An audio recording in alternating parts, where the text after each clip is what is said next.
in the recording, I'm going to recap that just a little bit. In the debate over the Compass scoring, and it's a lot's at stake here, it has to, since it predicts how long, whether or not someone will commit a crime a second time, it impacts whether people get parole and how long their sentences are. And this is why there was a court case. And in it, the debate between the company, North Point, that developed the system, and ProPublica, a media organization, ended up in part turning on a debate over the meaning of a ethical notion that is fairness. And we ended up with two statistically defined notions of fairness. And I want to go through that because we all have an intuitive notion of fairness, and then there's a statistically defined notion of fairness, and we want to see how all those fit together. Okay, so that I've set up the issues a little bit.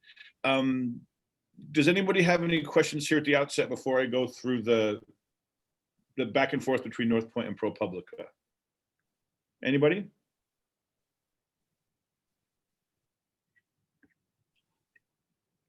No? Okay. The question comes up is, are the scores fair? And I hope you remember what the notion of the scoring. Through the questionnaire, usually filled out by either a parole officer or a prison official, a guard or a warden, they would put down various things, and we'll look at that for them in a little bit, but here's how that comes into place.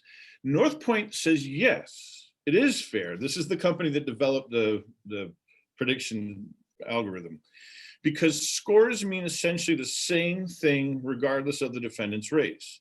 For example, among defendants who scored a 7 on the Compass scale, 60% of white defendants reoffended, which is nearly identical to the 60% of Black defendants who reoffended. So there we have one notion of fairness, which is it within a category, within one set, within one group, the scores seem to be predicting the rate of reoffense well. If it's a 7, you get the same output in both groups. ProPublica, the media organization that investigated them, says, no, they're not fair because, quote, this is a quote from the article, not from ProPublica, among defendants who ultimately did not reoffend, Blacks were more than twice as likely to be classified as medium or high risk, 42% versus 22%, even though these defendants did not go on to commit a crime. They were nonetheless subjected to harsher treatment by the courts. ProPublica argues that a fair algorithm cannot make these serious errors more frequently for one race group than for another. So we'll get into some of the details, but well, let me see if anybody can help us articulate what's the difference between what North Point is saying they're getting right and what ProPublica says the North Point is getting wrong. Can anyone take a try at that?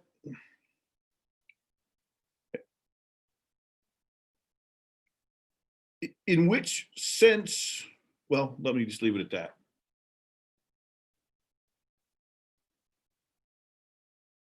No one's willing to step up?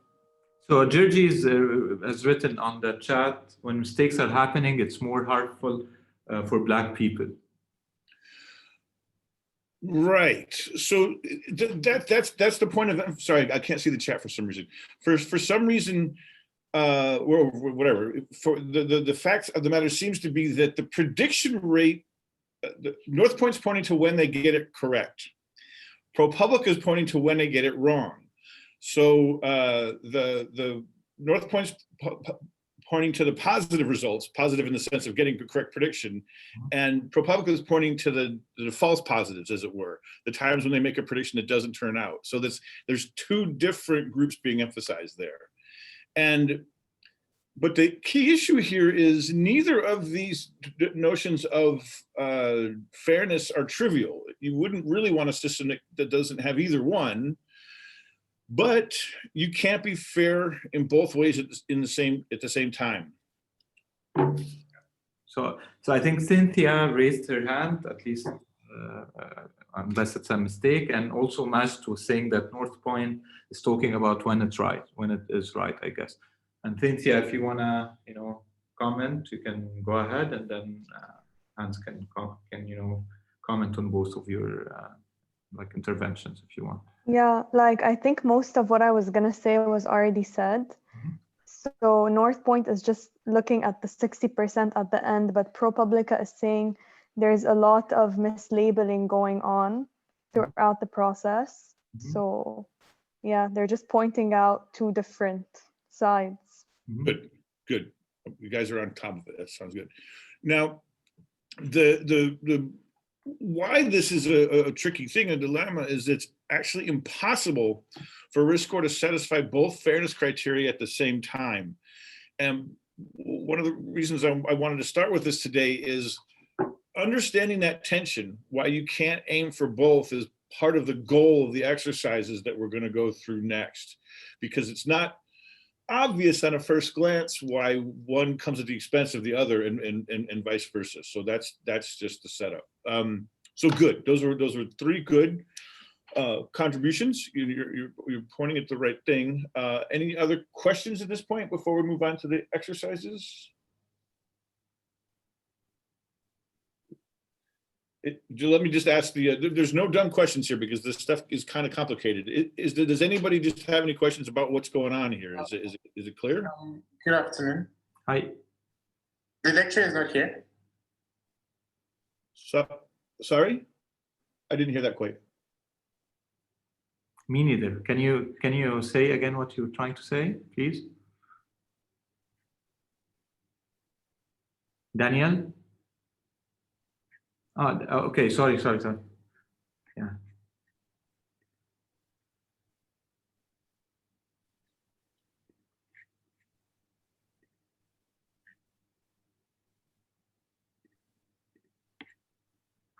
Hans, right? So I think he was just on WebEx, right? So I was on WebEx. I just had the class. Okay, I actually lost your audio there for a second too. So maybe we should move on to the exercises and see where it goes from there. Sure. Yeah, I think so. The next exercise that we have is actually a way for us to demonstrate this tension that Hans was talking about. So I mean, if you have questions regarding this, hopefully after the demonstration you can better formulate them, and then you can ask either one of us about this. So really what I'm going to show you right now is exactly what Hans talked about, these two notions of fairness and how they kind of compete with each other. And the point of this demonstration is that you really cannot achieve these two notions of fairness at the same time. Yeah, so this is by MIT Technology Review. I'm gonna walk you through it. So what they're doing is they're trying to create a simulation of the experiment that ProPublica. Okay, so what did they do? They started with the following.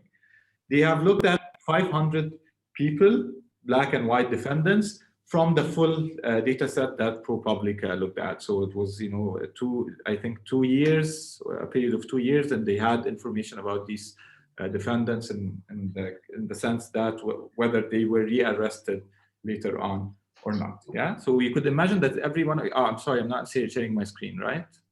That's correct.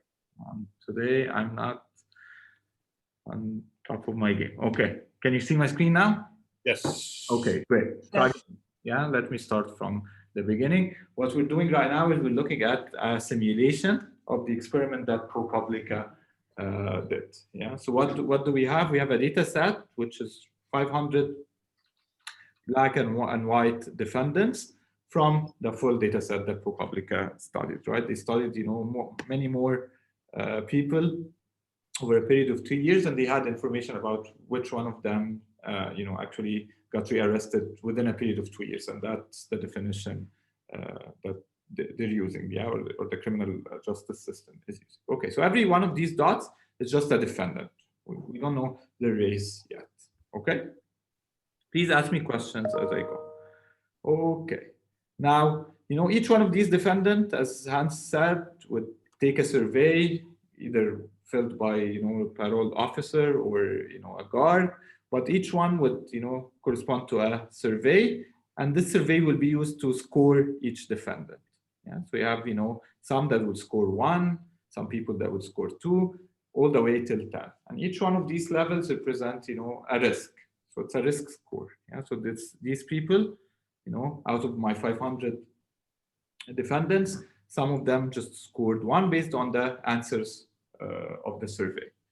And, the higher the score risk, the more, the more chance that this person would end up, being rearrested or, committing a crime within a period of 2 years. Yeah? As you see, this is the distribution looks like this out of the 500 people we're looking at. So far, so good.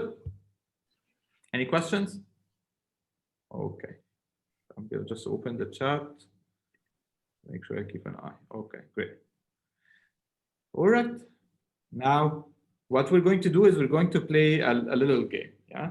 So in Compass, you have a threshold of 7. So basically, anybody who's greater than 7 is assumed to be high risk, and anybody below 7 is assumed to be low risk. Yeah. They had 3 levels, but in this simulation, we just focus on high risk versus low risk. Okay. So that's the Compass threshold. Anybody, right? Any defendant that scores 8 or above is considered high risk, and that would mean they would remain in jail or they would be denied parole. Really, so it has consequences on their lives, this score. Okay. Now we can play a little bit with the threshold.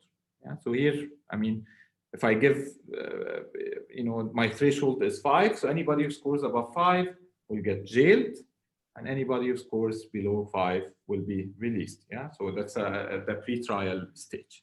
Okay, and I can move this as much as I want. Yeah, so that determines whether a person gets jailed or not. Yeah, and I have control over this.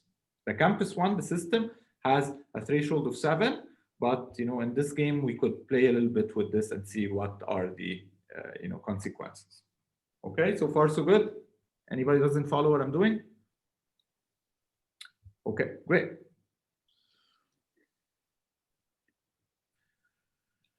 Okay, so now we're going to do the following, right? We're going to see how accurate this algorithm, right, the Compass algorithm is based on actual data. So which defendants were not rearrested and which were rearrested, okay? So now let's assume the following, yeah? Let's imagine the best case scenario, that all defendants your algorithm labels as high risk go on to get rearrested, and all defendants who get a low risk score do not. Yeah, so we're gonna just make a hypothetical situation, best case scenario, and see how this threshold affects my accuracy, and then later on look at the real case, the actual data. What do I mean by this, right? Let's imagine that you have the hollow circles represent people who end up not being rearrested. Yeah, so basically, after I look for 2 years, these people do not commit any other crimes, and the solid circles represent the ones that get rearrested. Okay, if my threshold was 5, meaning anybody above 5, I will score as high risk and will put in jail, and anybody below 6 or 5 and lower will get released. If the data was like this, right? So these are the people who do not commit a crime, end up committing another crime, and these are the ones that end up committing a crime. What is the accuracy if I have my threshold at 5? So basically anybody here, I assume that they will get rearrested, and anybody below would not get rearrested. Am I making mistakes? That's the question. What do you think? So when I say all of these guys are high risk, put them in jail because they are high risk, and all of these guys say release because they're low risk. Okay. Cynthia says there is a mistake. Yeah, there are mistakes, right? Which ones are exactly doing mistakes on? Can anybody tell me? The 6, exactly. The group, the 6, right? So all of these guys were labeled as high risk, and they ended up not doing any additional crime. So I made mistakes on that. Exactly, right? So everybody's saying 6. Okay. So my accuracy is 90% because I could compute, for these guys from all the group from 1 till 5, I did not make any mistake. For the 7 till 10, I did not make any mistake. I only made mistake here, right? And that's 10% of the total number of defendants. Okay. So the question is, can I play with the threshold? You know, can I improve on this? So if I change the threshold from 5 to something else, can I get the accuracy to be 100% or error to be 0%? Any thoughts? I can move it here, and that would give me lower accuracy, of course. I can move it here, that will give me lower accuracy. So Miguel is saying, Khalil and Miguel. Between 6 and 7. Between 6 and 7, exactly. If I do it like this, I get an accuracy of 100%. Why? Because I'm predicting these guys to be high risk, and they end up, you know, actually committing another crime or getting the errors. And these I predicted as low risk, and they never committed another. So that's perfect, yeah. But that's an ideal scenario. And this fine-tuning, to an extent, right? The threshold, you could assume it's a parameter, a hyperparameter, and you're fine-tuning it. Yes, guys. Yeah. Okay. So now this is the perfect scenario. If I could really separate the people who, if these scores were very indicative of, you know, whether a person would get rearrested or not. But in reality, things are not like this, correct? Correct. What happens is, this is how that reality looks like. For some people, you know, with risk score of 1, some of them will end up being rearrested, some will not. Yeah. Of course, right, for the class 1, you see that, you know, few people end up getting rearrested. And why? That's because, you know, we cannot predict the future 100%. Some of these people, yes, they're low risk, but they end up, you know, committing another crime because of whatever circumstances happen. Same thing for 2, same thing for 3, and even for 10. So these people are very high risk, yeah, but not all of them will end up, you know, committing another crime, yeah, within a period of 2 years. So I'm making some mistakes. The mistakes are really, you know, for whatever is below the threshold is the solid points, you know, out of the total number here, and for these guys, it's the, you know, empty circles out of the total number here. Okay. So the accuracy, if I have the threshold between 4 and 5, is going to be 66%. So can I, you know, I'm not going to be able to get 100% accuracy because, you know, as you see, the data is mixed. For every, you know, score, I have a mix of, you know, people who will get rearrested and people who will not get rearrested. But I can try to do better than 66% accuracy. Any thoughts? Let's try. Yeah. So if I do this, I get 62. That's worse. You know, maybe 62 also, 56. Try, you know, here, 65. That's the campus 1. So the campus had 63, right, percent. I do this, you know, I get 61, 58, and so on. And why? How is this computed? It's computed based on, again, how many mistakes do I make? Yeah, in either side of the spectrum.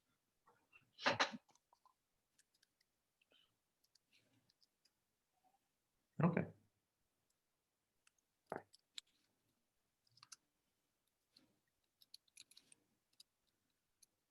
Yeah, and as we said, right, so as written here, no matter what you do, it's never gonna be perfect. We'll always jail some defendants who do not get rearrested. These are the empty dots, and release on the right, and release some defendants who end up getting at risk. It is quite bad, yes. It's, and again, yeah, Hans saying, right, this is 10 to 15% above guessing, right, and it's not very impressive. That's true, but that's the case. Maybe it's in this data set like this. Maybe in, you know, a full data set, it might be different. But at least for the simulation we're having, it's really not great. Yeah.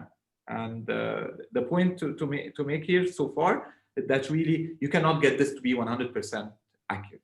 What's going to happen is some people will have to pay the price either way.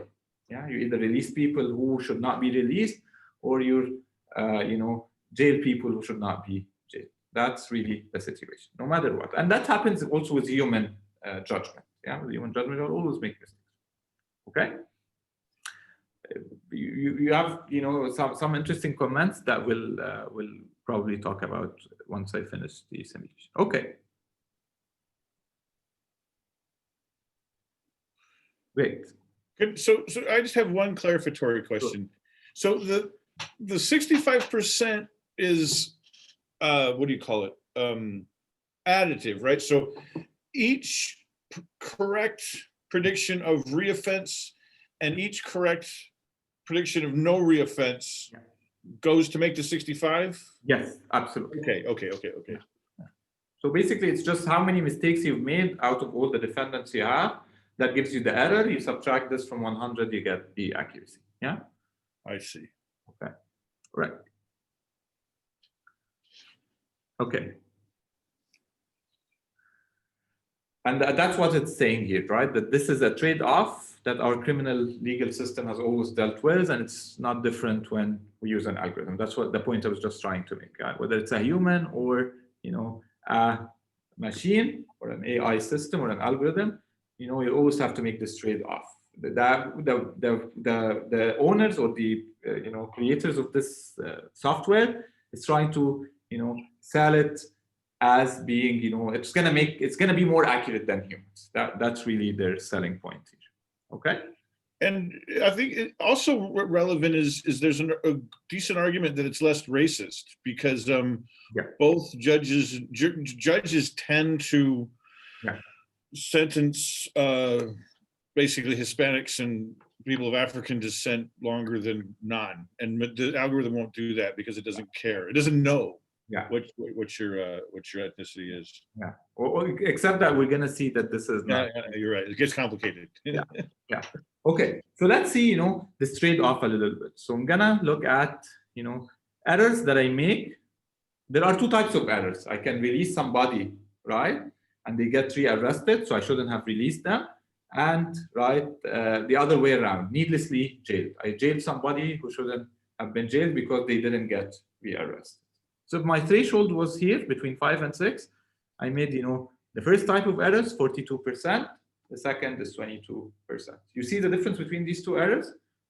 People who, should have been, jailed, and I didn't jail, and they ended up being rearrested. And the second one are people who were, eventually did not reoffend, but I actually jailed. Yeah. So do people want to comment on which error you think is more morally serious? What I'm asking students is whether or not you think one of these mistakes is more bad, is more morally important. Yeah. When the state makes these two errors, is one more important than the other? I think yes. If you're needlessly jailed, then they're just taking all potential lives you can lead, or like just anything. They're just taking your freedom. I mean, if you're released but rearrested, you can. I mean, you're rearrested again. Needlessly jailed, you can't do anything about it, really. Yeah. That is definitely the standard view. There were several Enlightenment figures who contributed to writing the U.S. Constitution who said things like, better 100 people go free than one be robbed of his, they're all sexist then, his liberty unjustly. So that is, usually we do see that as more serious. You can't always predict whether people are going to do bad things, but if you wreck somebody's life and you shouldn't have, then the state really seems to have not done its job to protect the population. Yeah. So one example of this, Hans, is what I highlighted here, right? So William Blackstone, right? There's a ratio. It's better that 10 guilty persons escape than one innocent suffer, right? So there's a ratio of 10. You're one step ahead of me. No, but that's really a great point, right? To make here. Yeah, and I think we all, as humans, think, right, that it's better to not jail somebody or punish somebody that is innocent, for sure. Yeah. Okay. So back to this, right? I can play with the threshold a little bit, and that will give me. So maybe this is right. I make 67% of the first type, but I reduce the error on the second type. Yeah, and I can maybe reduce it further. So he just says the best threshold in the sense, right, that this is the one that gives you the the smallest error, right, or trade-off between these two errors. this one, this is the best trade-off between these two errors. Yeah, so we increase the first one, reduce the first one, but at the same time, you have overall, a good trade-off. Okay, great. So now let's talk about fairness. Yeah, so really, I mean, all of this was just trying to show you that determining what these scores mean can have a big effect. Yeah, so it's really who decides that this is high risk and low risk. Something it's not really clear in this system. Yeah? Who decided these numbers, and this threshold has a huge effect. Now let's see this when it comes to fairness. Are Black people versus white people treated differently? And that will bring us back to Hans' first point. Okay, so what do we have here? I split the data into two parts, the yellow and the blue. The yellow are the white and the blue are the black. Yeah, so it's the same 500 people, but I just categorized them into two groups. Okay, now I'm going to see both types of error for the two demographic groups that I have. So released but we arrested, I have 65% white and 32% black. Okay, and the other way around, needlessly jailed, you have the black are much more, right? So 3 times almost. You make an error on the black people 3 times more than you make it on the white people. Yeah, so you see that, right? It's favoring if I take the threshold as 5, regardless of how these scores were computed. Yeah, let's assume they're computed fairly. Now, if I just look at the threshold value, it seems to be making mistakes a lot more on black people versus white people in both categories. Correct? Or no? Yeah. Okay. So I can play a little bit with it, right? I can change the threshold here. So this one would make them almost equal, right? The errors here equal, and also the same error. You can even do it like this. It's 11 and 8. Yeah, so what I'm doing is I'm changing the meaning of the score for each demographic group alone. And that's the first point that Hans was making. I can make this fair, right, somehow. So I can keep trying to get to the threshold, maybe. Like this. Wow. Like this. Right, as I change, so I'm trying to change these values. I'm not coupling them, and I'm trying to get these values. So almost made almost the same error here. You see this? Yeah, right? That's really fascinating. So the only way to make it fair is to discriminate in the non-pejorative sense of discriminate. Yeah. You have to treat the two categories differently in order to get a result that counts as fair, Yeah. which runs contrary to one of our intuitive definitions of fairness. Exactly, and that's really the point it's making. So now, right, this is not fair, right? Because you're saying, okay, a person, 2 people, one who has a score of 8, if he's white, right, or 9, he gets into jail, and if you're black, you get released. Is this fair or not? Right, and that's the second, point that you were making, Hans, which is really the first notion of fairness, right? The scores should mean exactly the same thing for every person, regardless of their race or background. Yeah, so it's a trade-off between these two notions of fairness. So I can either change what the score mean per demographic group, to kind of get them to do the same, have the same rate of error, or if that's not acceptable, I have to use one threshold. Yeah, so basically assume that the score means the same regardless of your race. Okay, and that's really the second point, right? So I have one threshold now. Sorry. Yeah, this is pretty much the same way we're doing. Yeah, so as you see, right, I can change it here. I think this is exactly the same as the one before. Yeah. Yeah, here is just showing us, right? And here it's saying do the exercise. So we've done this, right? Yeah, so here is what, the first notion of fairness, or the complaint about, having a threshold different for each demographic group is the following, right? our thresholds for each group are in different places. So our risk scores mean different things for white and black defendants. And that is, according to some people, is not fair, right? In fact, it says it's against the 14th Amendment, the Equal Protection Clause of the Constitution. Okay. You see the issue? Yeah. Equality versus equity. Okay, now, so the other way to do it is to say, okay, I'm gonna have one threshold for all people, regardless of their demographic group, and try to just change the value of it to see if I can get a balance. Yeah, so I can try to change it here. I can do it like this. And as you see, it never gets perfect. Yeah, the only way you're gonna get it perfect is if you say release Let it. everybody go. Yeah, We'll put everybody in jail forever. right? Otherwise, you can try every possible value. There's always going to be some disparity. Some, you're making more mistakes on black people compared to white people, no matter what you try.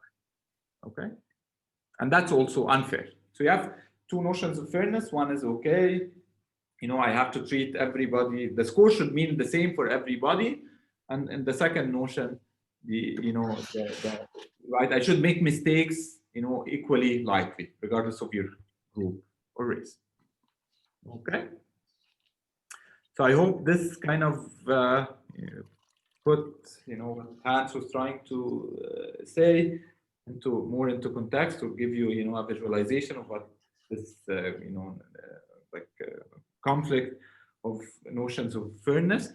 And yeah, we can now start discussing this a little bit. So please feel free to.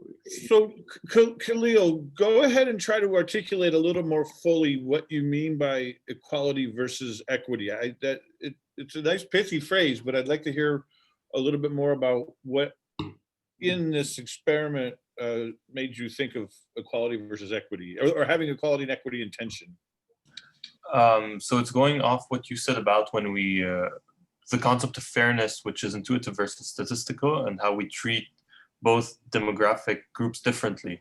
So by trying to get to fairness, we are committing, we're not treating both demographic groups equally, but in equity. So we're trying to proportionally treat them fairly, in quotation marks. What's in quotation marks? Proportionally or the fairly? Fairly.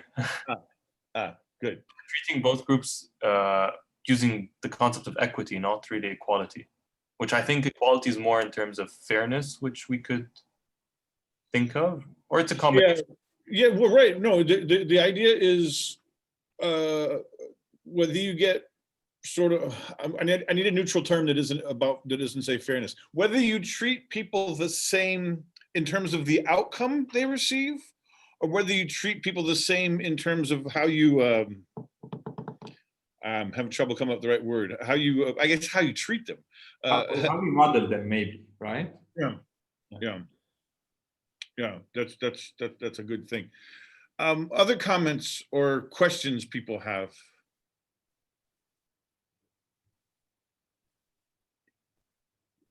Okay, so we have the link to this on Moodle. I posted it. Please try to do this experiment again, if you're interested, and walk through this demonstration, try to play with the thresholds and observe what's happening, and play a little bit with it. It's a fun exercise that will allow you to understand really the dilemma that we have. So let me try one other thing with this. This has come up at least once and maybe twice before in this class. We've talked, this is just ways of trying to think about fairness. We've talked a little bit about John Rawls' theory. He wrote a book called The Theory of Justice. It came out in 1971, and that timing's important. There were lots of academics in the American Academy who were Marxists, and Rawls was at Harvard, and he had a colleague, John Nagel, I forget Nagel's first name, who was a libertarian. And Rawls was trying to make an argument for the position in between those, what you might think of as sort of liberal democracy, neither state organized socialism or no rules libertarianism. And he said, what we want is something kind of like what you would think of as Sweden today, sort of state organized capitalism. But the way he thought you could get a result that got what he wanted was, he said, look, you need to put on something called the veil of ignorance. In which one of those three systems would you be willing to just randomly be assigned a space in the society? And he thought, if you randomly assign yourself in the libertarian world, it's way too likely that you end up with some powerful capitalist boot on your neck. And if you end up randomly assigned in the Stalinist socialism, you probably end up being a plebe with have to wait in bread lines to get enough food. And he thought that if you were in some place like Sweden, or his hope was for the US would turn out like this, you'd think, I have a pretty good chance of things turning out okay for me. So he thought that gave an argument for why you ought to be in favor of liberal democracy. Liberal in the traditional sense of liberty, not liberal in the sense of progressive. Okay, now, so what I want you to think about is, in these two scenarios, which one would you be more like, in the two scenarios set out in the this experiment that the MIT Technology Review set up, in which would it be Compass's system or the system argued for by ProPublica? Which one would you be willing to be randomly assigned your ethnicity? Which one would you feel like you had a better chance of feeling like you were treated fairly if you couldn't control, you didn't know, none of us control it, but if you didn't know which category you'd end up in? It's not an easy question, but I want you to think through it and think through the two ways that are being set up. So one is what ProPublica was arguing for, what we were saying is equality of outcome. Mm-hmm. And one is what North Point was using as their defense, which was equality of what the score means for whoever you are. Yeah. Okay, so that's the choice. Which one would you feel more comfortable being randomly thrown into the pool?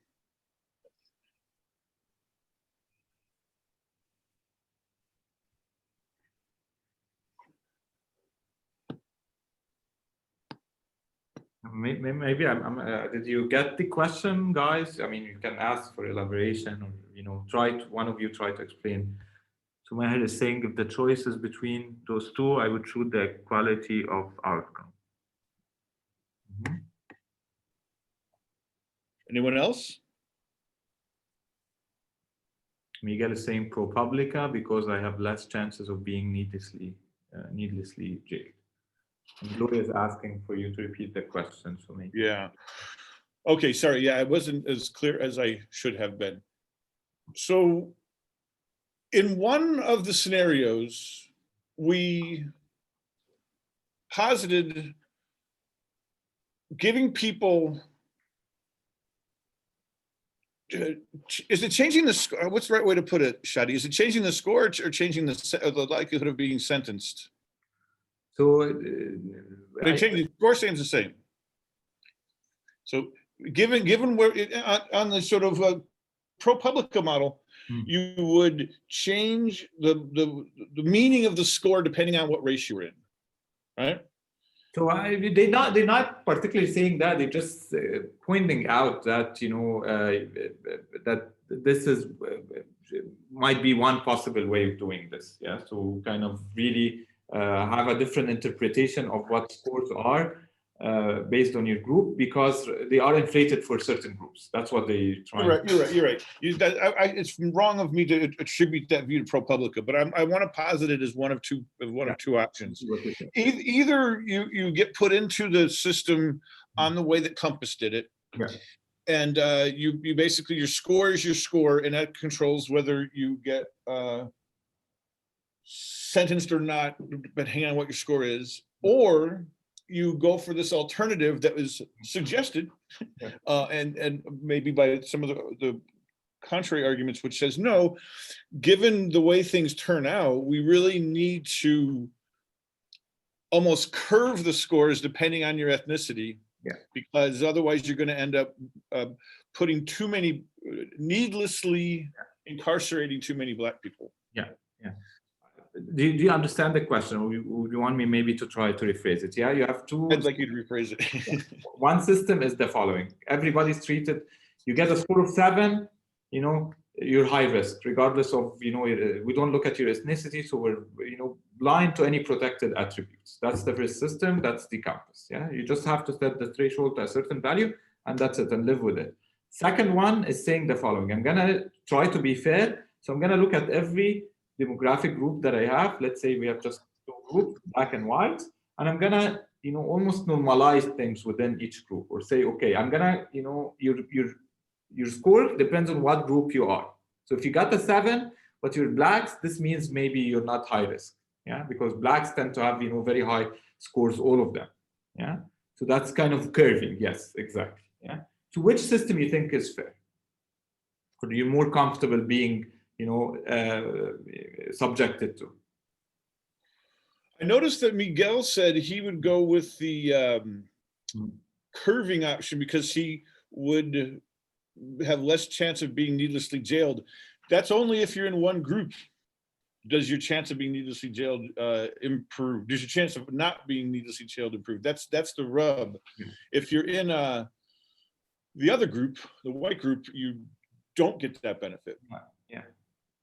So you're being harsher on the white group. That's what we're saying. If you do the curving, you might be harsher on, or, you know, more hard on the, you know, the majority group. Let's say. Yeah, it's like negative reparations or something. So for the white people, might say, okay, why am I? You know, I have the same score as this person. He's released, and I'm in jail. I get exactly the same risk score. Yeah. So that's the debate. But I see that more of you are more comfortable with the second option, right? So that's what I see from the comments that I've received so far. Or the Can I speak? Yeah, sure. Go ahead, Cynthia.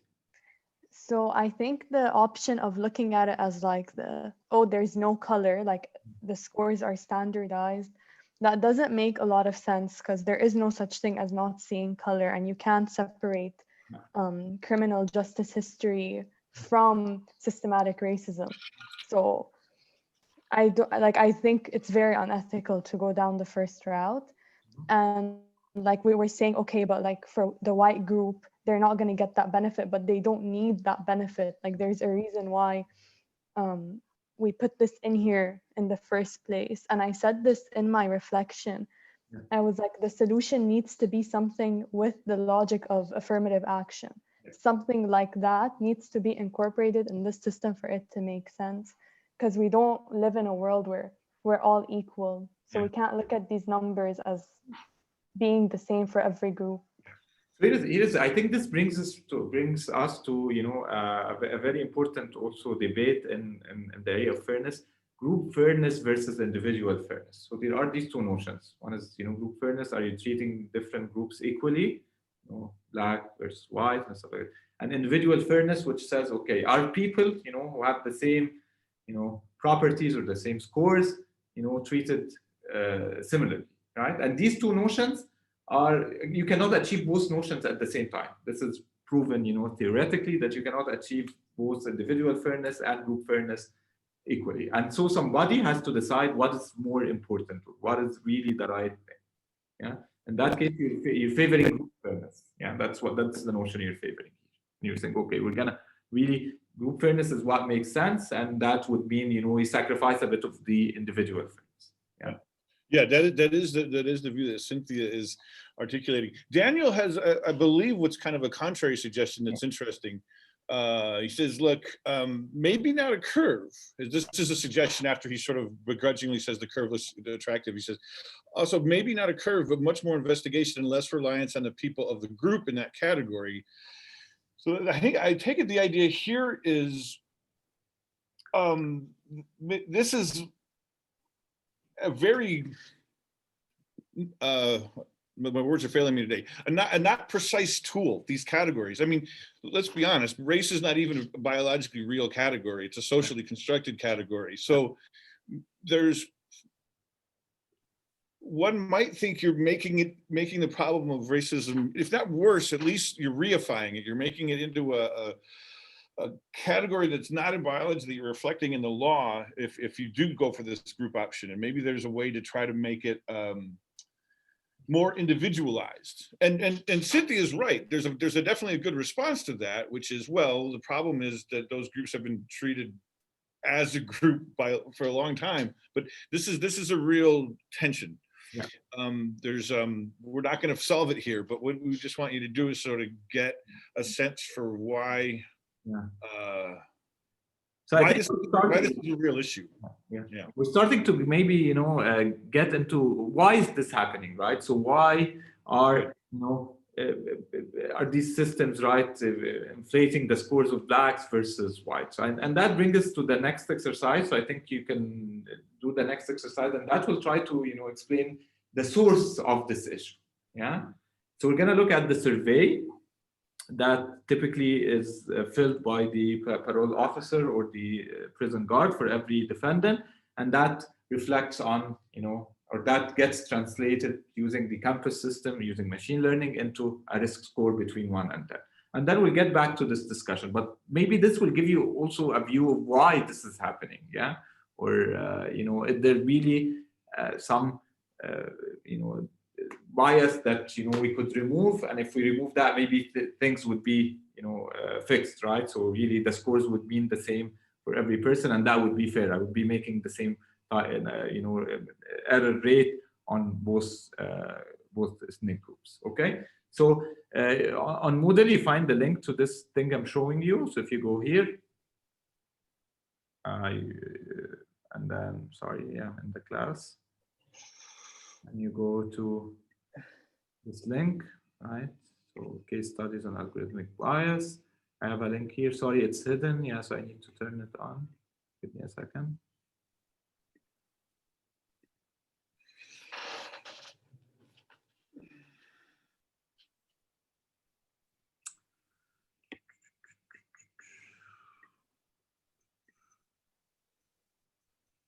Why it's not working?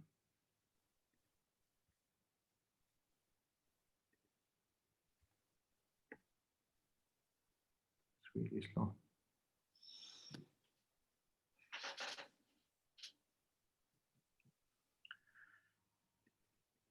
Okay.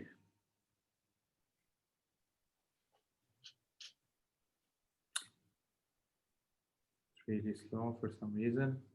Yeah, here we go.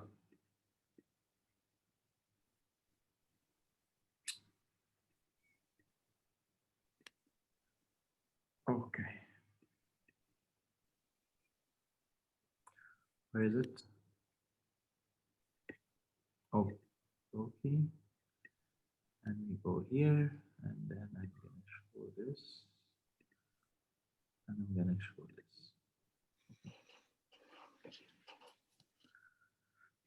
Yeah, so we can do this. I mean, do the exercise right now, or start the exercise right now, but you can finish it after the class and upload as usual. Yeah.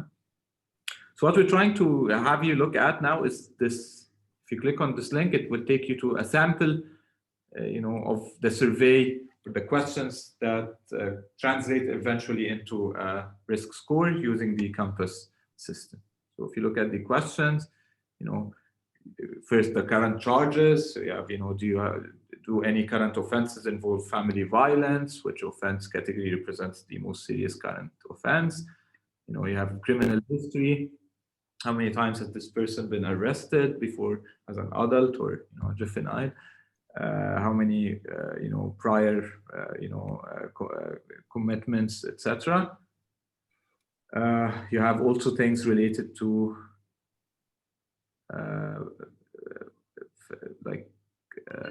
non-compliance, family criminality. For instance, which of the following best describes who principally raised you? Both natural parents, natural mother alone, and so on. So they have all sorts of questions that they ask about, and we want you to go through this document. Don't read it thoroughly, but go through it.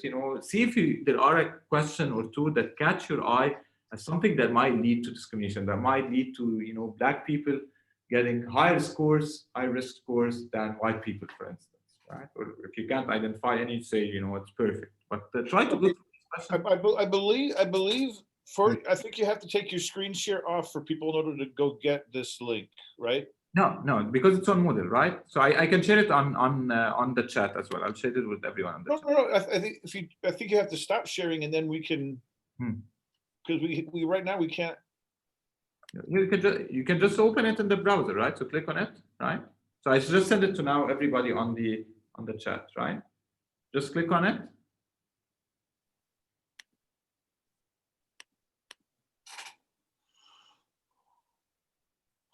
No hand? Okay. Yeah. And again, so what we're asking you to look for are questions that might end up putting people in a racially based category, even though they're not specifically asking about race. Yeah. Basically stealth questions, or not by intent, but questions that might serve as sorters. Can we repeat what we're trying to do? We're trying to ask you to go through this list of questions, go through them, read them quickly, and try to identify any questions that would be, that can be used to, implicitly tell, the race of a person or any protected attribute about the person. Because you're not supposed to ask about protected attributes against the law. You're not supposed to use protected attributes to make any decision, because that's discriminatory. But maybe there are certain questions that there is a lot of criticism on, the system, this campus, is because it might lead, or it has a proxy to, certain. Yeah, and just so you understand, we're not asking you to, it's not like one of the previous ones where you're going to have an exercise where you put input and take a picture of it. You're just looking at this document and trying to determine which questions might count as proxies for race.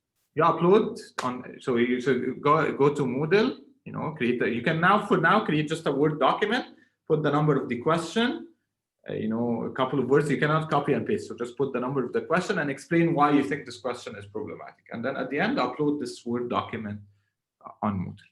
Yeah, got it? Okay. What is the question, Reem? You can do it after class until 3:30. Yeah, so you have until 3:30 to upload it.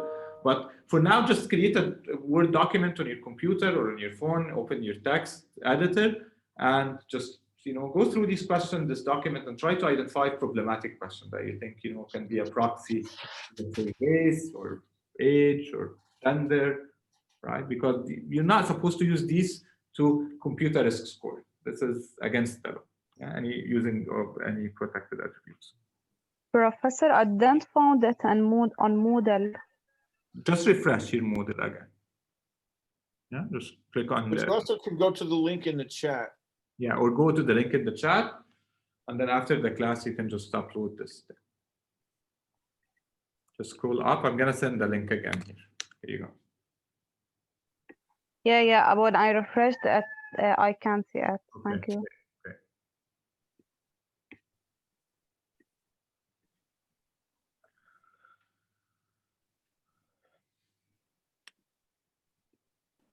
Sir, we just have to select one question. A couple, yeah, if you can. A couple. Yeah, a couple. It's sufficient. If you can select more, go ahead. Okay. At least a couple, yeah. What's the thing under name, starting with R? Where in the document? Khalil, I don't understand your question. In the top?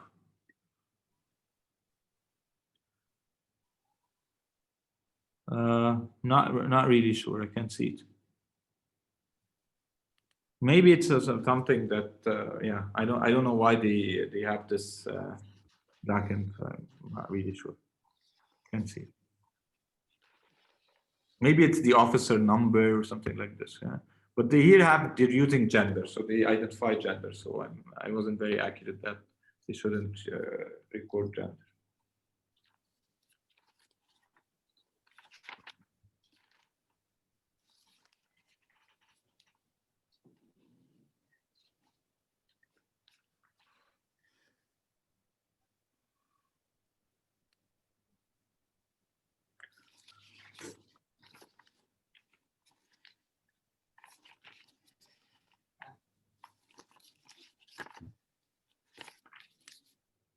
I just want to clarify something that, each one of these questions has a weight, and, why some are more important than others, but these determine the score. Yeah. So your answers on these questions eventually determine your risk score. There is a formula somehow. You could imagine that there is, a big formula that combines all of these answers into one, score between 1 and 10.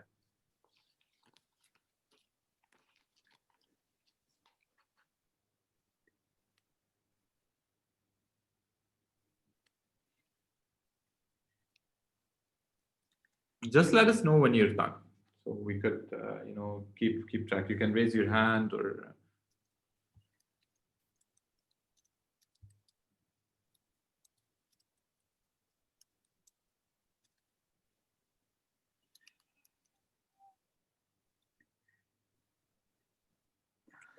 That's done.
So for just Jack, I'm not pressuring you. I'm just curious. Yeah.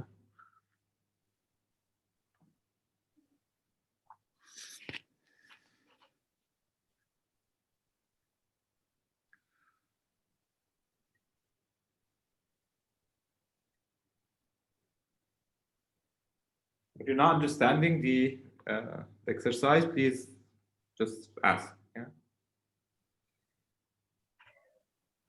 Professor, yani we should read the questions and their answers, and the one we find problematic, we comment on it.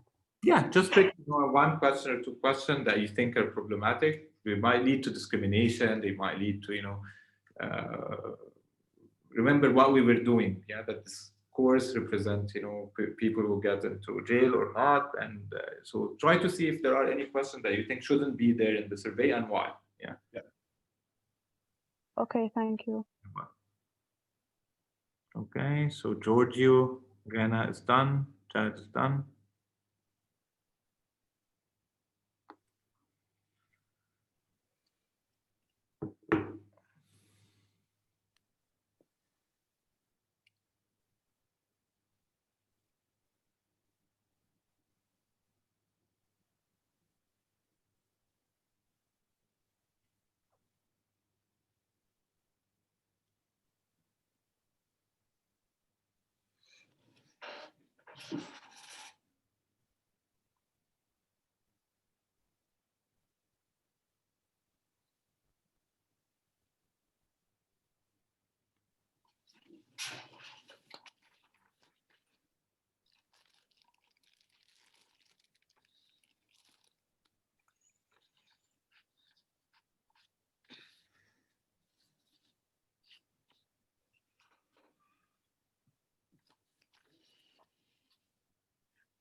Just couple, right? You maybe pick, two different categories. So you might see one that is problematic, because it's subjective. Maybe one that is, because it might lead to, a certain, figuring out which demographic group you belong to. So pick, cherry pick few examples that are different. If you feel right, like all of them are problematic, I'm sure they are not they're not all problematic for the same reason. Yeah, so pick a couple that you think are interesting.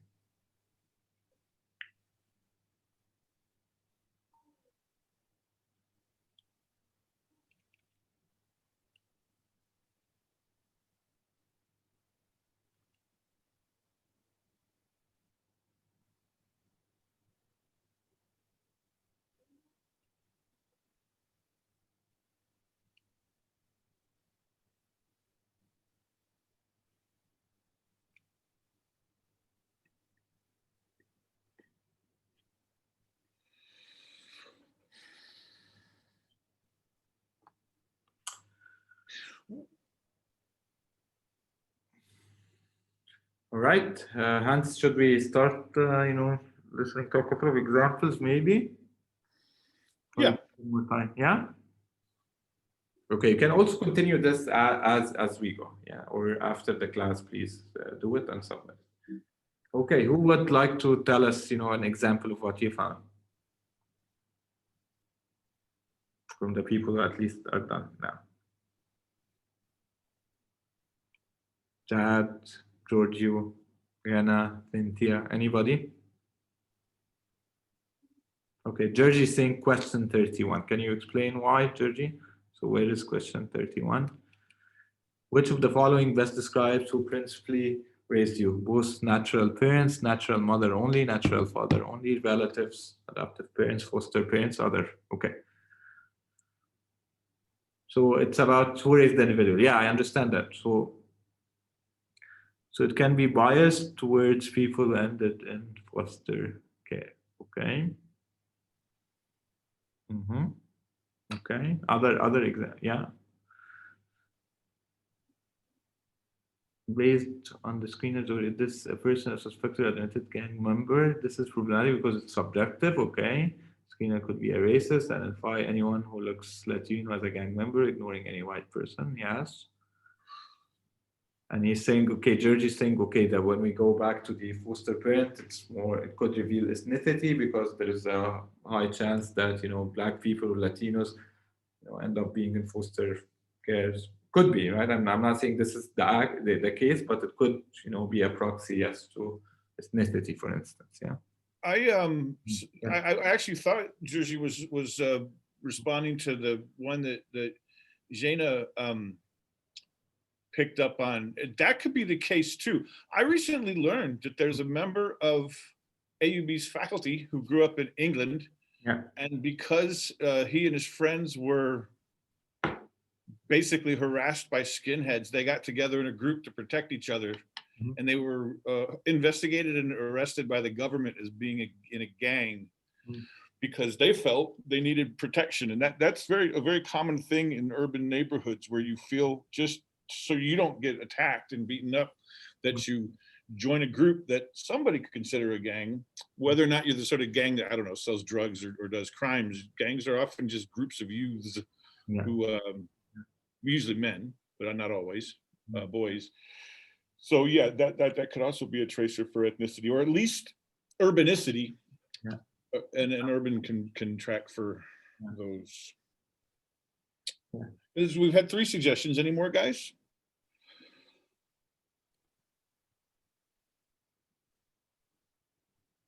Come on.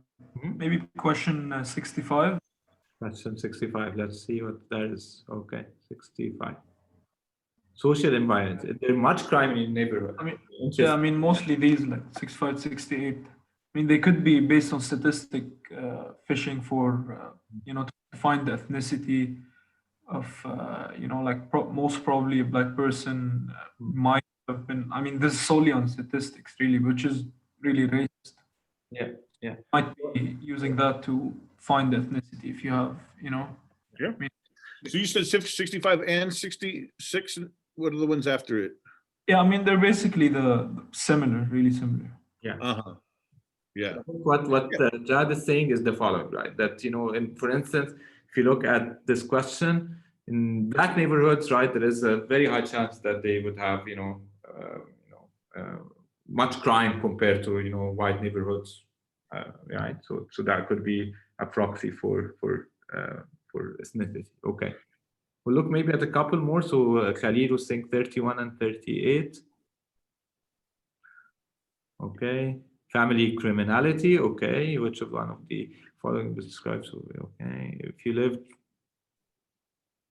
Why are these problematic, Khalid? You're saying could be analyzing maybe a child. That this whole category doesn't fit with one another because one option does not imply the other. For example, if a child was abandoned when he or she was small, and then his parents went on to commit crimes, for example, so he or she could still end up innocent, while his parents committing crime could still put him in a risk category. So you don't really fit together. So I see what you're saying, Khalil, and I think this is to me also is problematic because of the following, right? So they're saying, okay, I mean, if I'm gonna run a machine learning model and it's gonna learn, right, that people who their fathers or their brothers or sisters got arrested based on the data end up being arrested themselves, or end up doing crime. And that's kind of a generalization that might be unfair. Yeah, but not everybody's going to do that. Yeah, so really, and these questions, you're saying, okay, I'm taking the, because my brothers or sisters are arrested, now I have to, I'll get a high risk score, right? Just because it happened in my family. So we're looking at really these factors that nobody has control over. Yeah.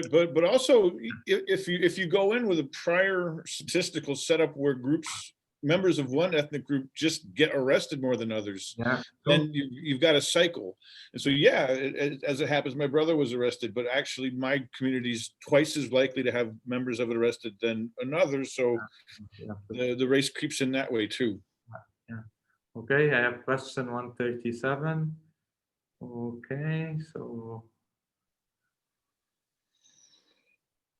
where's 137? Some people just don't deserve any respect and should be treated like animals. Okay, I think that's not a bad question, Gloria, right? So I mean, if you say yes or strongly agree, I think you should have a very high risk score, in my opinion, right? So why do you think this is problematic?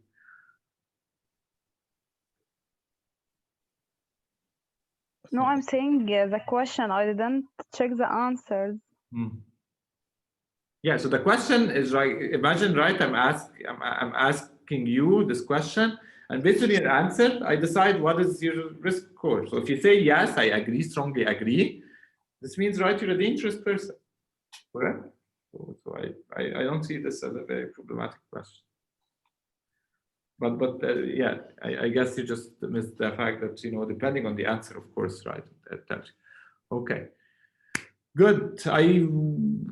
We wanted to also do a small poll with you. I don't know if we should do it. We have only 2 minutes. What do you think, Hans?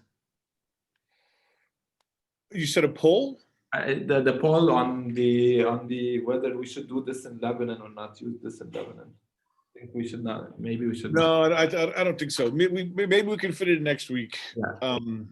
Yeah. Okay. So, any other comments? Did you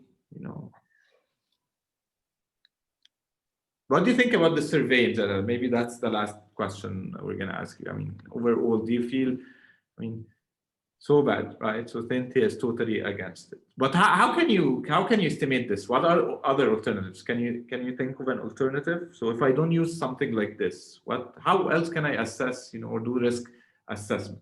Yeah. Now imagine you're on a what they call a parole review board. So there's people who are in jail, and your job is to decide whether or not the person should be let out on parole. So they had a 10-year sentence, but they're up for parole, say after 5 years. Yeah.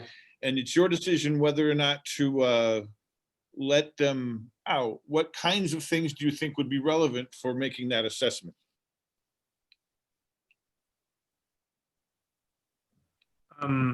Maybe their behavior in the sentence. Okay. While they're in jail, Yeah. Really be I don't think they should risk. They should do the risk assessment anyways. You can't really just categorizing a person would do a crime or not based on like 130 questions, which is really big, I think. Yeah. Reem says maybe they should focus on reducing the risk of people committing crimes and assessing who's likely to commit a crime. Okay, that's sort of harm prevention strategy. Yeah, that's a thing. But within the constraints of this, if people find the questionnaire problematic, there are people who have to make these decisions. You've got people who have been convicted of something, and you have to make decisions about whether or not they're likely to do it again. How should we figure that out? That's Shadi's question, and it's worth thinking about. Can anybody else make Yeah, a so I think suggestion? Cynthia wanted to say that you incorporate race, we include race. Can you elaborate on this, Cynthia? And that would be the last thing we maybe take today. Yeah, so it's kind of like what we were saying earlier, right? So instead of just like looking at stuff as a group and as a community and like understanding the implications of these socially constructed categories instead of ignoring them, because they're there and they have real effects. So we should consider them when we are posing these questions, opposed to saying, oh yeah, like I see no color. No, color exists and color has its detrimental effect. So what you're saying is, again, so similar to the curving of discourse. Yeah, you're saying, okay, take race into consideration as you interpret the answers of these questions. That's what, Yeah, exactly. what you're trying to say. Okay. Daniel is saying that attempt to reform them. Yeah, of course. But that's, maybe beside the point right now. We're saying, just that you need to really make a decision whether these people should be out or not. Professor? Yeah, go ahead. Yeah, I'd just like to add on what Cynthia has said of when you look at something and you say you don't see color, it's quite incorrect, because you're supposed to see the differences and value them. So if you look at someone of different color and say, I look at you and I don't see the color, it's supposed to be you see the color and you value that color and you appreciate the type of difference. Yeah. And in that way, you acknowledge that it's no basis to judge. Yeah. Like it doesn't set any type of base or foundation to.